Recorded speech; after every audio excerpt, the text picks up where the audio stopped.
ओडिशार विभिन्न सरकारी शिल्प तालीम अनुष्ठान रे कार्यरत अतिथि प्रशिक्षक देले आमरण अनशन चेतावनी। न्याय पई वैषयिक शिक्षा और प्रशिक्षण निर्देशकों कार्यालय घेरिले शताधिक प्रशिक्षक। स्थायी नियुक्ति, दरमा, महिला प्रशिक्षक मानकु मातृत्व छुट्टी प्रदान करा जाऊ और अन्य दाबी नहीं कटक बक्सी बजार स्थित निर्देशकों कार्यालय रे जणाइछंती दाबी।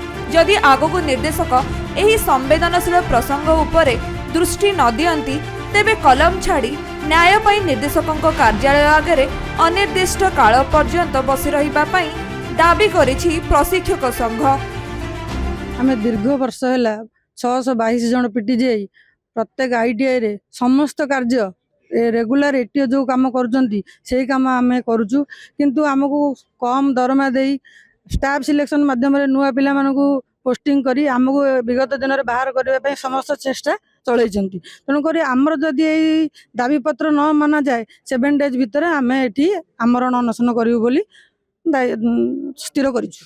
लिखित आकार डायरेक्टर सार को जनइछु। जेपरी प्रतिवर्ष अधीक्षक माने मन इच्छा छटई तथा दरमा बंद करुछंती सेही प्रक्रिया बंद करा जाऊ बोली दाबी करिछि संघ। राज्य संघ संपादकों मतरे ओडिशार विभिन्न सरकारी शिल्प तालीम अनुष्ठान मानकरे कार्यरत रहिचंती 600 रु ऊर्ध्व अतिथि प्रशिक्षक।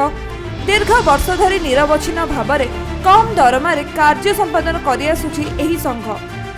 एपरिक जो समय शिल्प तालीम अनुष्ठान गुड़िकर नियमित प्रशिक्षक नथिले सेही समय रे अतिथि प्रशिक्षक मानकु नियमित प्रशिक्षक दर्शाई कार्य संपादन करिछि विभाग। वर्तमान आर्थिक और मानसिक अवस्था संकटापन्न होबारु एही आंदोलन पंथा आपणैछि संघ।